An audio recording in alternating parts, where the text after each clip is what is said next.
Welcome to Conversations with the Ballet Educator. Here we blend artistry with science and tradition with innovation to create community conversations that inspire and ignite transformation.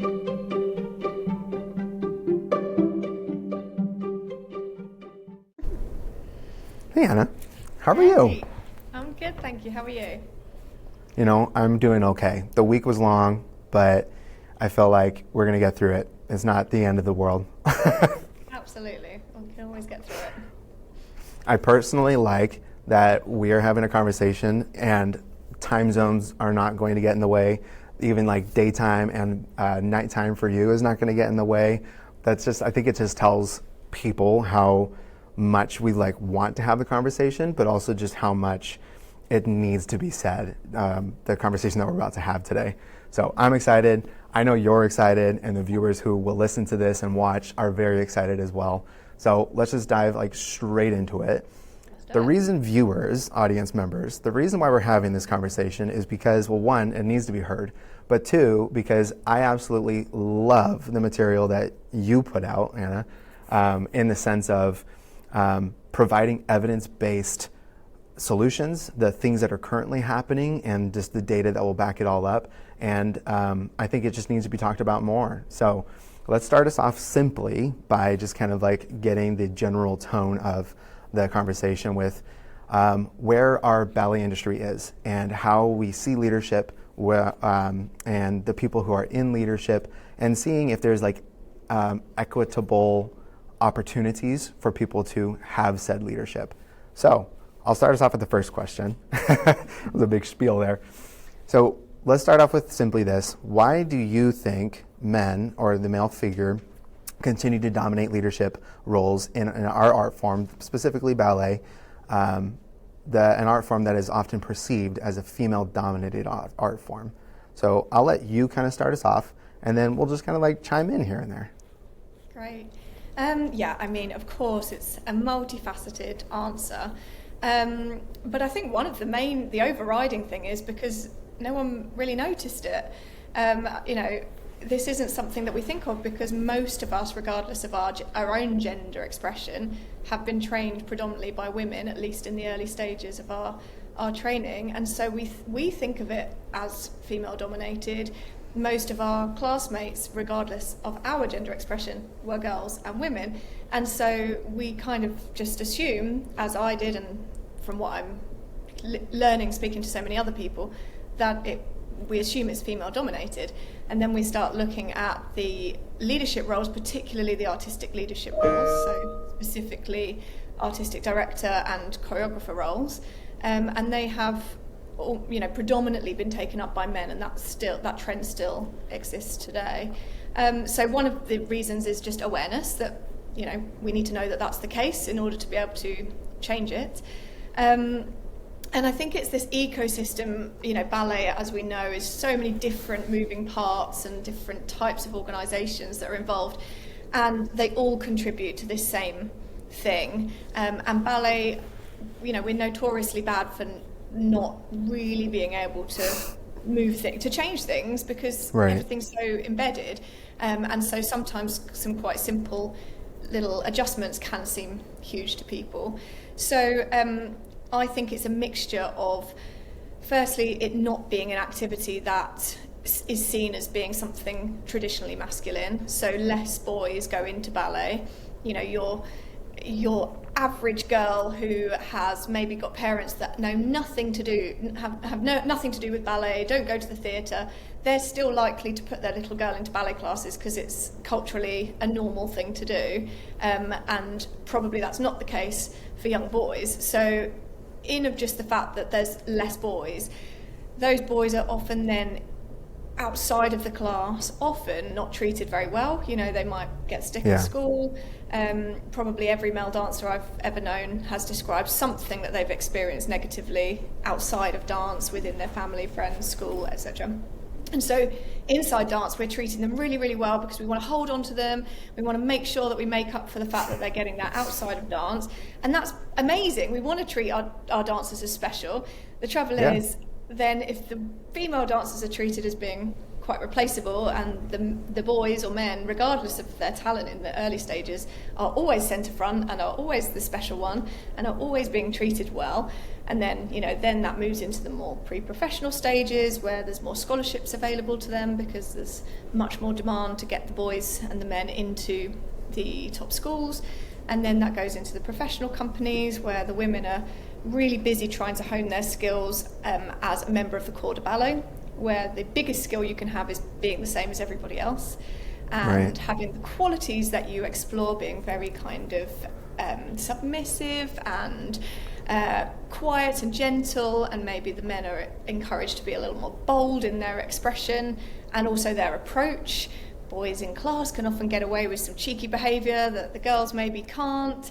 And all of these things, plus the funnels of the kind of boys' clubs where this male director handpicks the next male director, all of those things kind of come together to create this situation where it has become the norm that despite ballet being almost exclusively participated in by women and girls in terms of an activity, it's been led by men throughout.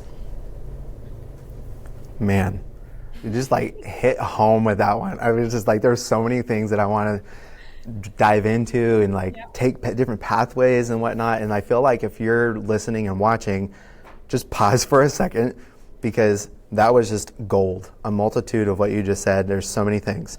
So pause, maybe even rewind, watch it again, or listen again if you're just listening in the car or on the way to something, because that, I think we can unpack just that simple, big statement alone. One, I think something that's very interesting is you have an amazing wealth of knowledge in this category, hence our conversation.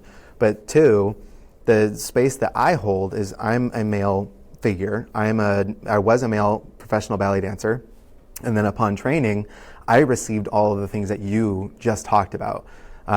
Some of them were just by the kindness of a teacher's heart. They gave me a free scholarship to train just simply because she needed boys, but also because she saw how much I wanted to do it, and she just invested in that opportunity. So you could go both ways, guys. But there's always that, even with summer intensives, I had the greater opportunity to attend summer intensives free or very discounted because they wanted to have more boys there.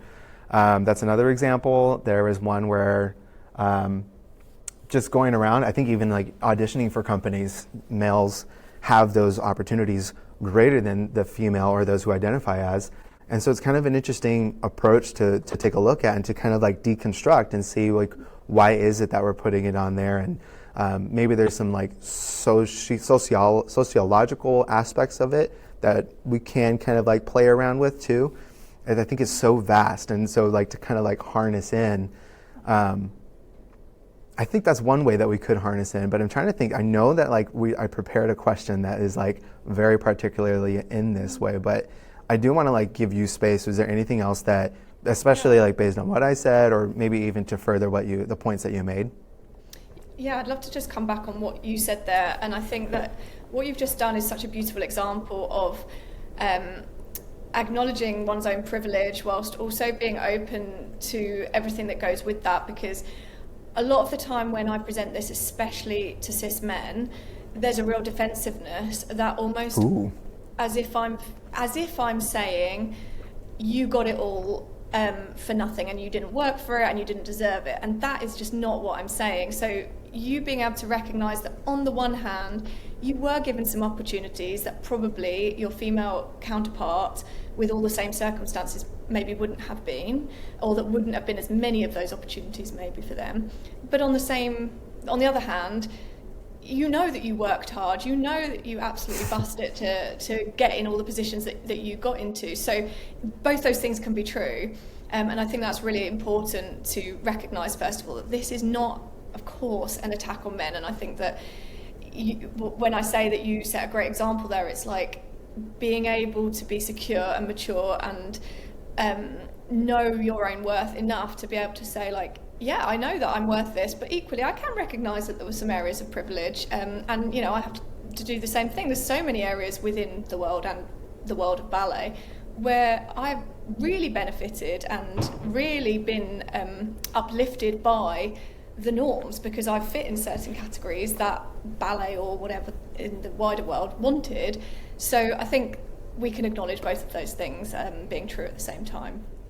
Oh yeah, yeah. I appreciate that like affirmation, by the way. That's a good like character development for me, because I'm always trying to be more inclusive, to recognize my own privileges, especially as a white male and a straight white male, especially in the ballet world, because I'm hypermobile, and so then I have even more privileges given to me and opportunities given to me because I just checked all the marks, and being a late starter, it was very helpful for me to advance in that way, but it's also something to note. And so that's kind of a good reflection thing for you guys, if you're listening or watching, is what do you have naturally speaking? What is it that you currently possess that's just a part of who you are, and how does that affect what you have, where you came from, and comparing to people whom you surround yourself with? How can you then make those relationships and see how the decisions were made because of what you naturally possessed? And I don't think I really like clarified that really well, but I think, we'll just land there. Yeah. Yeah, because it's very interesting and it's very true. It's whether it's just like the physical attributes that a person possesses, or it's simply just because of the system and how the system has been created. And it's not that we want to say it doesn't work, let's start over, just like you said before, but it's moreover like something works, but there are parts to it that prevent many individuals from seeing the full benefits or from reaping the full benefits of what it could be. And so that's what this is all about, is how can we then start dismantling, look at the pieces and say, yes, this belongs there, this never belonged there, and then just put what's necessary to advance our industry. Absolutely. This is fun. I love this conversation. We're having a great time. Mm-hmm. So as we continue forward, I'm trying to reflect back on what you had said earlier, and there's just so many, like I said, there's so many avenues that we can take, but I think one that is kind of interesting is, what role does dance education or ballet education play in dismantling gender norms in ballet leadership? I think it's great to start at the source, and then we can always, manufacture different ways of thinking through this question, but I think this is a really great place to start. Again, I'll say it to the audience: what role does education, specifically dance education, play in dismantling gender norms in ballet leadership? I personally think it is the biggest component that we need to look at in some degree, because we can all we want, we can go top down and continue to create initiatives and things like that at the top, where women, there's mentorship schemes for women leaders and all that kind of thing.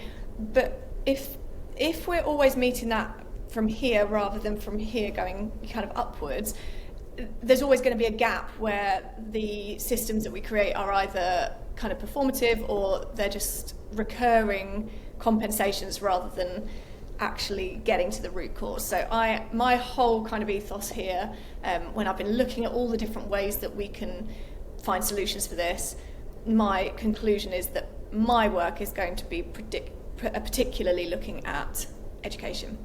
And the reason for that is that's because where it all starts. And I think it comes down to so many things, one being just how we deliver ballet training in itself. And actually deliver is not even a good word, because that is, that connotes this idea that as a teacher, and I know you're so passionate about this, in the past we stand at the front of the room, we show, we tell, you do, and that's that. And now, we're really passionate about this learner-centered approach and really engaging our students in their own learning and teaching them to link knowledge and teaching them skills beyond ballet. And so first of all, I think if we really fully expand on that approach, it will change a lot of things anyway, because we've got to think that particularly the girls are conditioned in the way that we teach ballet from a very young age, because it's likely that the girls start when they're very little, And often, as you said in your own situation, the boys often start later. So they may have even missed out on average, like 10 years worth of that very dictatorial training where they've been forced into submission and all of that kind of thing, just on account of the teaching style. So if we teach in a better style, then that will in itself disappear. And then my theory as well is that teaching in this very binary fashion is no longer helpful. And this isn't a ploy to erase gender, which again is something that I'm questioned with sometimes. Like, oh, you can't even say boys anymore and you can't say girls. Of course, if a child or a person wants to identify as being a boy or a girl or a woman or a man, that is fine. I'm not for 1 second saying that we shouldn't use those terms or anything. I feel like that's obvious, but it's not obvious to a lot of people. But what I am saying is that they're just being two codes, the girl and the boy, and that is it. I don't think is particularly helpful anymore. So I'm sort of proposing this more skill-based learning system. It might seem radical to people, but it's actually really not that radical because it's just what we do now with different categories. So rather than all the boys go down this route and all the girls go down this route, I propose more of a everyone does the generic ballet training to start with, either as a child or when they go into pre-professional training, that this is the beginnings, where a plie is a plie, your external rotation is that, we learn all of those things on our body, rather than saying all the boys might have bad feet or all the girls might, it's stupid because we know that each body, there's so much difference between every single person's body. So rather than making generalizations, we look at the individual. Everyone learns ballet for their body. And then everyone learns specialisms. So we all have a go at everything when it's safe and appropriate. We would all try point, or at least pre-point. We'd all try partnering work, being both the supported and the supporter, not necessarily talking about pressage lifts, but learning how to assist pirouettes and poses, etc. Maybe jumps and turns and the traditionally male steps. I mean, the amount of cis female students who can double tour because I'm now teaching it to them, and they're amazing. So, why wouldn't we do those steps because they're the boys' steps when actually they can do them given the opportunity? So everyone tries a bit of everything. And then my view is that if they were then in professional or pre-professional training, they would work with mentors who would then say, right, let's sit down and work out what kind of career path you might like to go down. And many of them their career path will look very similar to what it would have on the current system. But for other dancers, they're able to move into things that previously would have discarded them from professional ballet. So whether that's because they are a trans or a non-binary dancer and they don't fit into those, very binary masculine and feminine norms, or whether it's just maybe there's a incredible female dancer, cis female, but she's in a bigger body. She's, muscular, and she's just not in that traditional, very teeny tiny body. Or maybe we've got a cis man who is 5'6" and previously would have been discarded because he can't do the lift work or can't partner the women because they're taller than him. But actually, he's incredible turner and jumper and all these things. And previously, that would have been irrelevant. But now he can be part of it still. So again, sometimes people misconstrue this as we've just got this new minority category that we're trying to cater for, being trans or non-binary people, and we're changing everything just for them. Firstly, I'm open to anything that makes someone's life better, but this isn't just for them. That wouldn't be a problem if it was, but it isn't just for them. This is actually for everybody, because it just means that anybody that fits outside of these tiny, tiny little parameters, which historically has been so many of us, can actually achieve. So that's kind of my thought process of how education will hopefully, filter into all of this. Honestly, the points that you made just then, I resonate so much with the points that you had made, and just the way that we see dance education so differently from the traditional sense. But I wouldn't say differently because it sounds like we're going polar opposites. Dance education is moreover, it's it's not that we're doing something different, it's we're doing something that is benefiting the student greater. and it's incorporating those research-based and evidence-based practices and strategies and like all the data that has been gathered over the last decades to support this, particularly in education, and it translates over to dance education. But that's what we're doing here is ballet should be for everybody, and that's a pun intended. It should be for everybody, and it should be that if you are not understanding a specific concept, then there's a different way that the teacher can provide said understanding or contextual knowledge so that you can then understand it for yourself. I find myself constantly, as an example, I find myself constantly in a room filled with individuals who learn in a variety of ways. And it's not that my mindset going into the classroom isn't, I'm going to teach it this way because I was taught this way, and that's ballet. That's how else are you supposed to teach it? And then I'm going to give the class. If you don't get it, tough cookie. You don't understand it, and you weren't meant for this. I think we so often, the viewers or those who are watching this, that's what we experienced. And if you currently experience that, then let me tell you, there's a better way, and it's this way. But it's moreover, my experience as a teacher is getting into the classroom and seeing my students that day and seeing where they're at. Because a teacher's role isn't to convey, but it's to relate. It's to be able to have students understand something at a personal level so they then can make it their own and they can take it and they can move forward with it.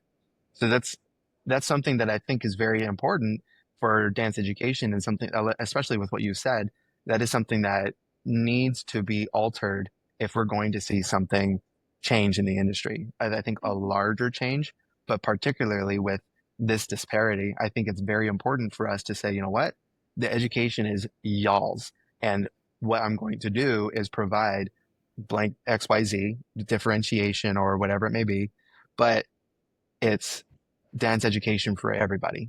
And we can manipulate it depending on whoever's in the class.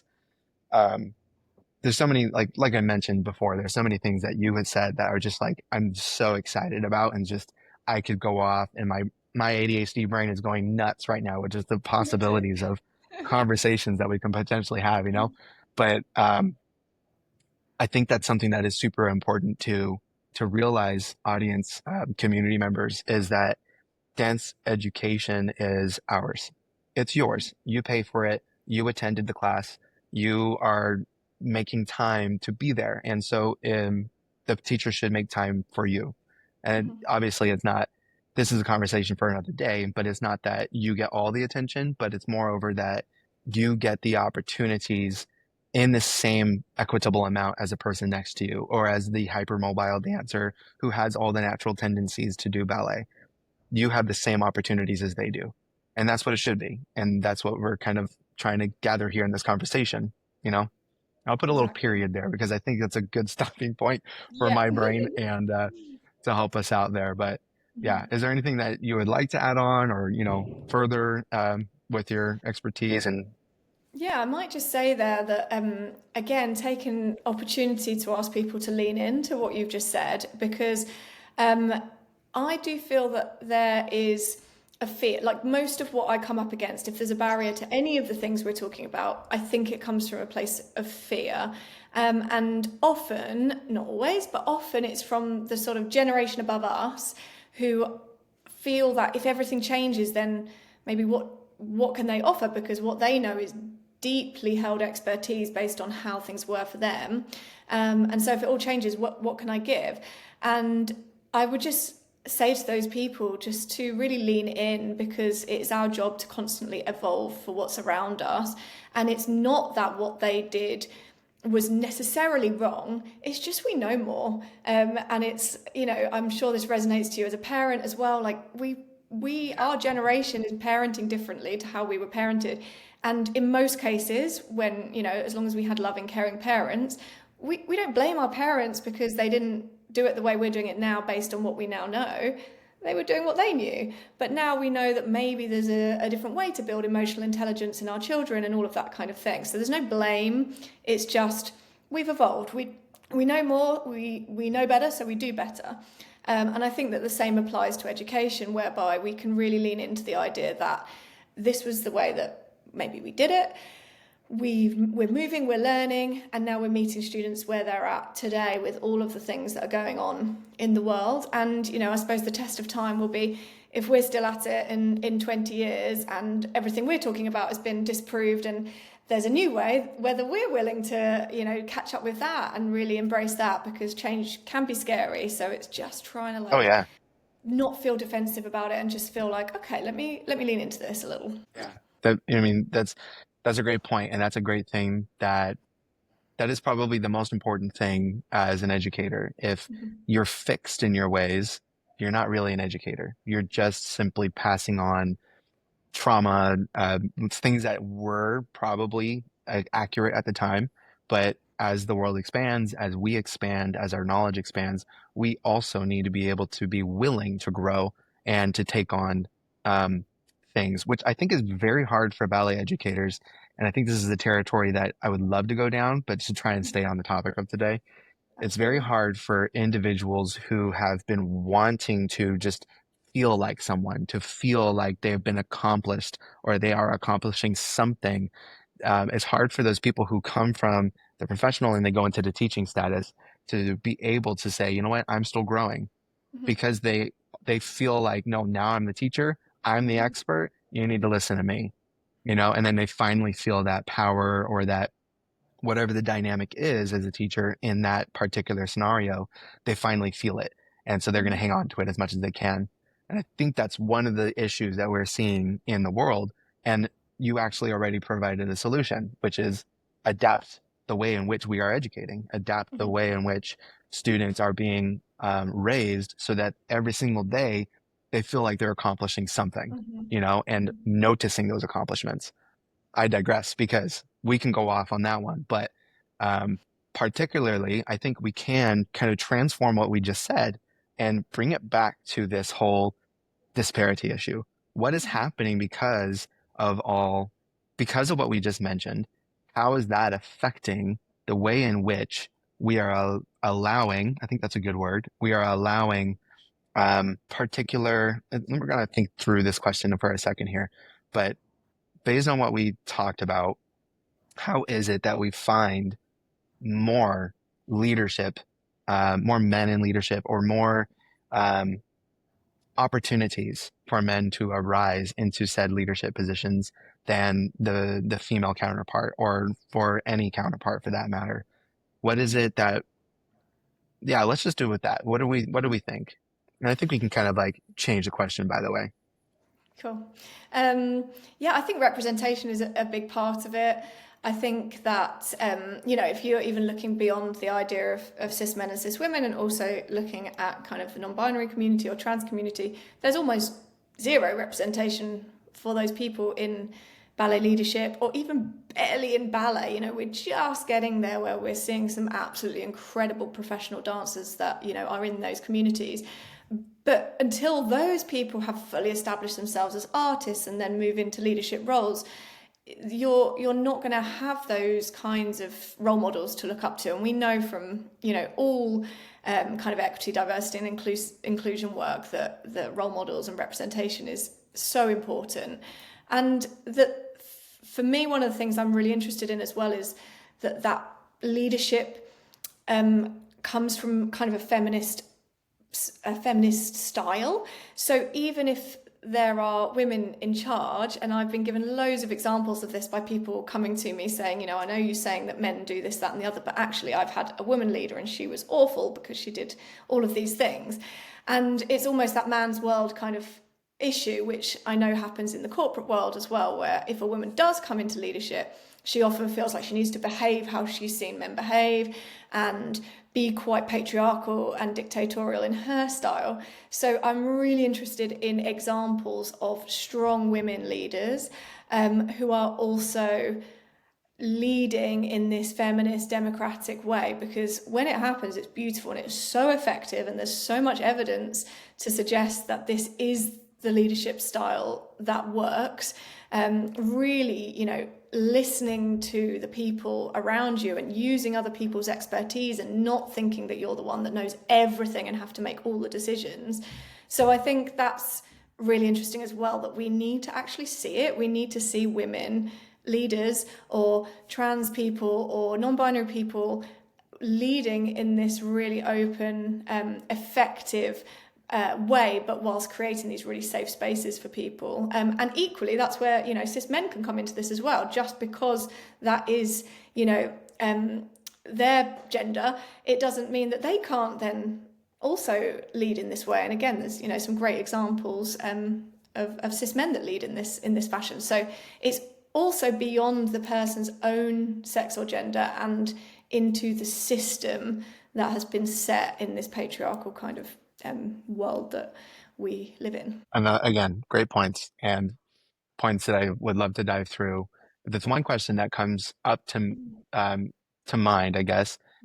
I think something that really helps humans is when we see those examples, and you mentioned that you made that very clear. And so based on that, do you have anybody that comes to mind, any woman in leadership currently that comes to mind that does exactly that and is showcasing that beautiful kind of like democratic way of delegating when needing and understanding they're not, the quote unquote expert, but they're the like guidance and whatnot. Who comes to mind or who and people, plural, come to mind? Well, there's some amazing women choreographers and queer choreographers that are really doing that in the kind of choreography world. But I think that in Miami City Ballet would be maybe an example there. The wonderful Lourdes Lopez, and the way that she talks, I've read and listened to a lot of the things that she's talked about, and she actually makes a distinction quite similar maybe to what I was just saying, that it's not necessarily man versus woman.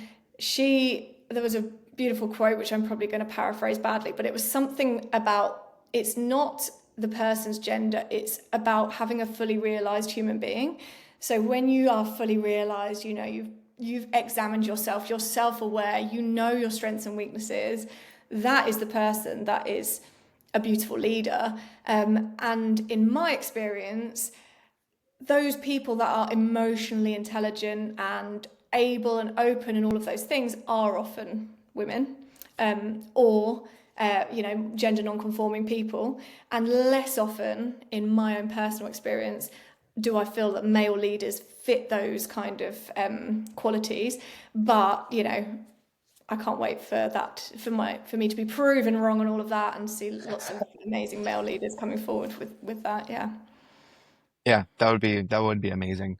And I love because you've actually trickled this vocabulary word in throughout the entire conversation, and it's emotional intelligence. Mhm. And I think that's something that is missing in ballet education. That's something that if we had it, oh my gosh, you would excel as an artist. You would excel as a technician, as a human Mhm. being, of course, but you would excel. And those are just basically the things, if you're unaware of emotional intelligences, those are the things that equip you to tackle the challenges in life.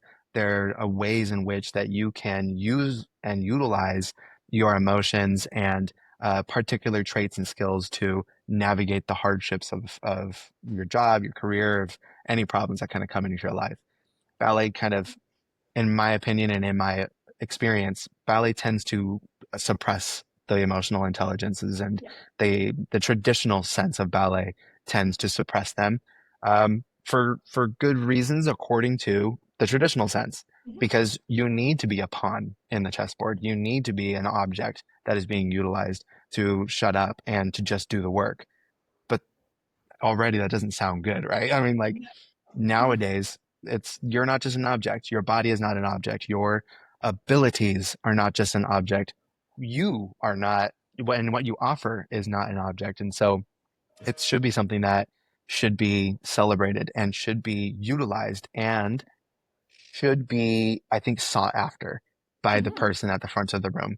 You know, Mhm. the person at the front of the room should be able to have that lens of what do they have that I do not have? And how Mhm. can I be able to employ those to be able to make this community or this company a company? And Mhm. um, yeah, I think I agree with you. I think her leadership with Miami City Ballet is phenomenal and should be something is exemplary. I think it should be something that individuals should go and look and watch and observe and see and take in, marinate, allow yourself to just be still and take on, and stop taking that immediate vocalization, but instead pull back Mm-hmm. and be humble enough to take in those things. Whether you're a male or a female, a non-binary, anybody can take in those practices and benefit from it. But I think that's Yeah. great. I love that. Yeah, and I think, this idea that my experience was very similar, that ballet in our time was more about suppressing emotion than understanding it. And it's crazy because it's an art form that requires I emotional know. output. It's so, it's not a sport. You would still want to do all of this stuff now. We know in sport, if you think of the Simone Biles story and all of that kind of thing, like it is proven that we need to attend to our whole self. But even more so, surely, in a form where 50% of what we're kind of judged on is our ability to emote, to convey story and narrative, and nowadays to actually be creative. These choreographers today are expecting dancers to come and to contribute emotionally, physically, everything, because it's not enough now. There's so many dancers. You can't just go in a room and go, right, yep, I'm here, put some choreography on me. We're not an empty vessel for choreography. We are an active mind, body, and soul who can contribute ideas and lived experiences. And that's where the richer the diversity in every sense that are in a particular group of people, whether it's a ballet company or whatever, that's going to be even more special because we're all coming from completely different viewpoints and we could bring a different perspective that someone else wouldn't have understood or realized. And that's a beautiful thing. And that's where, these diversity initiatives need to be genuine, because when they're not, they're just tick boxes, put the right faces on the right parts of the website, and that's our job done. And they don't realize that this isn't just to look good and like, okay, we're inclusive. All of this stuff is to bring a richness to this art form that wouldn't otherwise be there. And, I think that when you actually realize that you will get perspectives in that room, in that studio, that you wouldn't if everyone was kind of homogenous, then it's, that's what it's all about. Yeah, absolutely. And we see eye to eye in a lot of different things. I No know. wonder but I mean, it's very true. And it's so interesting how this conversation has evolved, because I think something that community members who are listening, I think something that you can kind of take away from this is like, hey, isn't this supposed to be about like the gender disparity? And isn't it supposed to be about like women in leadership and men in leadership? But it's not that simple. It's really the conversation that we're having and that we will continue to have is one that needs to look at the construct and look at the way in which dance education has been built, and then see if there are ways that we can make better and we can grow within the curriculum. We can grow within the systems that we placed in the schools or the systems that we placed leading up into the professional industry. And so I think that this is an awesome conversation that we've had so far. Mhm. Um, Moreover, because we've noticed that we can't have that conversation yet until we hit these points, Mhm. and it's such a vital um, aspect of getting there, you know. Mhm. And I think that's also something that is you mentioned previously, which is we can't just go from the top down. We Mhm. have to come from here and then go up. And Yeah. so community members, like, be with us, take in those things that we've been talking about and that we will continue to talk about as we kind of get up into the higher end of the funnel. Um, Mhm. because it starts at the foundation. If you have a rocky foundation, your building is going to come down. Yeah. So you want to set it on stone. Don't set it on sand. You want to make sure that we have all these beautiful kind of ways in which that we are trying to hit all the points. So then everything built on top of it is sturdy, strong, and ready for whomever wants to take the helm. And I think that's a beautiful point. Absolutely. Yeah, yeah, that was beautiful. Thank you. Thank you. Couldn't agree more. Pretty great. So I do want to give you a chance to, say anything if you feel like you would like to say a couple of more things before wrapping it up and, gearing towards the next conversation. So I'll leave it to you. Yeah, I think from what you were just saying, about how we approach it, and that, sometimes we might be actually looking over here in order to fix this thing over here. Again, we've got to lean into that, because all of these systems are interconnected, and actually there's a common theme through all of this, which is, if we respect each other and embrace each other's differences and teach in a way where we're creating safe spaces and we're empowering students and engaging them in what they're doing, this is all the same thing. If we breed, even without thinking of where they're going in the future professionally, if we breed just a culture of really emotionally intelligent, critically thinking young people, they're going to be really equipped for leadership in any setting, not just within ballet. And we have to think about that as well. We know how few of our students will actually go on and have professional careers or long professional careers in ballet. And so what have all the others got? If they go into some other completely different field and they are really, really good at a fouette turn, well, that's not going to really help them when they're going into whatever other field. And it's like, let's give them some skills and some confidence and some empowerment that's going to carry them in everything that they might do within and beyond the world of ballet. So yeah, I think this fits that brief. It's not just about this one thing, let's get more women in, or let's make it more inclusive to this group of people. It's not just about that. It's a whole ethos, and if we apply it to everything in education and the professional world, I think that ballet will survive, because my gut feeling is that the kind of our sort of generation and below, sort of the millennials, Gen Z, Gen A coming up, they don't want to see the same things that ballet has always been, famous for. I don't think there will be as much appetite to go and see a traditional ballet. I'm not saying that I don't think there should be traditional ballet. I'm just saying I don't think that appetite will be there. I think people will want to see ballet dancers that represent the world in which they live, and stories that represent different people with different lenses. And that's what's going to bring people into the theatre. So this isn't even just from a kind of ethical perspective. It's also us genuinely preserving this art form. So it's not a case of, oh, you're throwing all the traditions out. It's like, no, I'm trying to give it legs that it can go on for another few centuries or whatever it needs to be. Yeah. Again, beautiful. Well said. Brilliant. Thank you. There's, it's so good. Yeah. It's just so good to talk about something you love, isn't it? It's just, Yep. it brings out so much, but moreover, I think it's so cool when you talk about something you love with another individual who also loves talking about something they love, you know?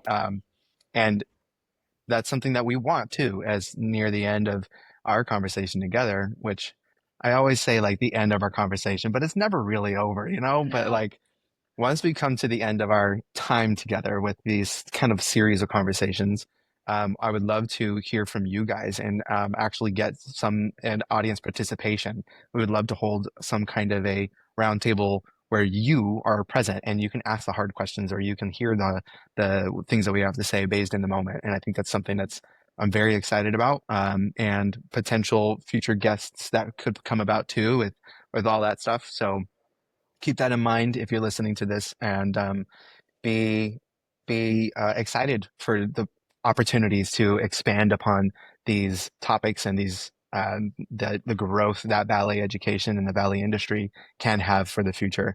It's exciting times that we live in because we're the ones putting in the work and alongside many other amazing, talented, equipped individuals that are ahead with us and beneath and all that fun stuff. So I'll wrap it up here, and it's not the finish of a conversation, but it's really the start of the next one.